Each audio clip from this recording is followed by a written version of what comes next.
श्री मार्कंडेय महामुनींच्या जन्मोत्सवानिमित्त मार्कंडेय मंदिरात सोमवारी सकाळी पाळणा सोहळा मोठ्या भक्तिमय वातावरणात पार पडला। सकाळी ध्वजपूजनासोबत मंदिरात होम हवन तसेच विविध धार्मिक विधी झाले।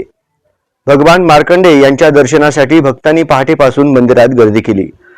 सकाळी 11 वाजता मान्यवरांच्या उपस्थितीत मंदिरात पालखी मिरवणूक काढण्यात निघाली। भक्तांच्या साक्षीने मंदिराच्या आवारातच प्रदक्षिणा पूर्ण करून मिरवणुकीचा समारोप झाला। त्यानंतर दुपारी युवा संघटनेच्या वतीने शहरातून पालखी व उत्सव मूर्तींची उत्साहात मिरवणूक निघाली। जन्मोत्सवानिमित्त पूर्व भागात 200 ठिकाणी श्री मार्कंडेय महामुनींच्या मूर्तींची प्रतिष्ठापना करण्यात आली। कुठे रक्तदान तर कुठे अन्नदान करून भक्तांनी मार्कंडेय जन्मोत्सव सोहळा उत्साहात साजरा केला। दिवसभर मंदिरातील भाविकांना मंदिर समितीकडून महाप्रसाद वाटप झाले। जन्मोत्सव सोहळ्यात यंदा पूजेचा मान पेंटप्पा गड्डम आणि राहुल कुटुंबीयांना मिळाला। पद्मशाली ज्ञाती संस्थेचे अध्यक्ष सुरेश फलमारी यांच्या नेतृत्वाखाली मार्कंडेय मंदिरात विधिवत सर्व पूजा व पाळणा सोहळा झाला।